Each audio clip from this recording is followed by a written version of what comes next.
Good morning, everybody. Let me take my earplugs out. It's a chilly one out here this morning. It was about 28 when I got up, and we got another little mulching project in the backyard. So let's take a look at what we got. So this is today's project. We are basically going to be mulching back this entire line of stuff. Basically from this corner right here. And then what I'm going to do in here, there's some debris and stuff in here. And the owner wants me, I have the bucket, I'm going to just scrape all that out. I'm probably going to do this last and just kind of trim some of these trees back, take the bucket, scrape all this back, and he wants me to put it over there next to that shed. And then all this is getting shaved back basically where this falls off. That's a swamp back in there. And we're just going to take this basically back along this line here where that drops off. Clear all this, take out these trees, and just grind all this up. There's one little piece of vinyl debris in there. Grind all this down. I don't believe there's any debris in there. He said there shouldn't be other than that little piece of vinyl. I did see some stuff back in there though. It's a brick or something there, but all this is getting shaved and cut back to where it drops off right there, all the way around this corner. And then all the way up this side. And we're going to clear all this out too and walk our way right up in here. There is a septic over here somewhere that I've got to be careful of, so I may actually come in up there at the top and work this down and just see how that goes. And there's one other thing we got to do. I'll show you that up here. And we're going to walk down this driveway and just kind of trim all this stuff kind of back too as well. Not much there, but just kind of just shave all that back as well. And that's the project. So just greased up the machine really quick and sharpened a few of the teeth, and she's warmed up, and let's get to it.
All right, everyone, there's the driveway all cleaned up.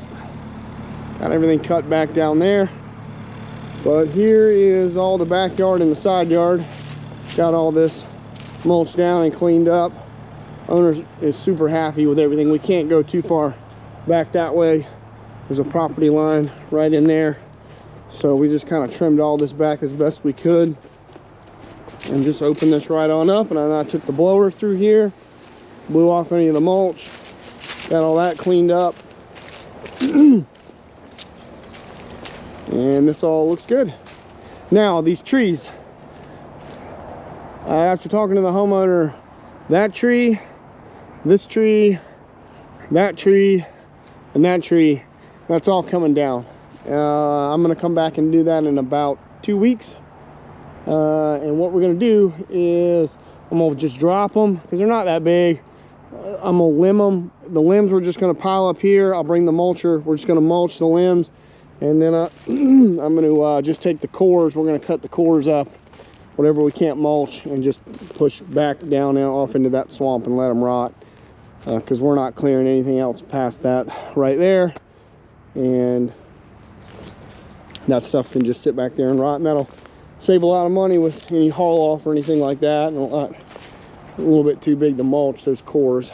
So we're just going to chop them down. The vines will kill them eventually anyway, so they'll go. But yeah, all this got cleaned up really well. It's a whole new backyard for him. And he's very happy with everything. And if he's happy, I'm happy. Tried to minimize the ruts with the tracks as best I could, but he said not to worry about it. The grass will grow back. I'm gonna cut that tree too up when I come back as well and just kind of slice it off and clean it up. That's the reason I didn't do it today, because I'm coming back. We got all that trash. I got all that dug out of there, piled up over there so he can haul it off. And this job is done for now. So I come back for those trees. So, beautiful afternoon. That sun's going down. It's starting to get cold. It's supposed to get really cold tonight. And I'm going to load that machine up and we are out of here. So, hope you guys enjoyed it. I'm out of here. I'll catch you guys on the next one. Bye, everybody.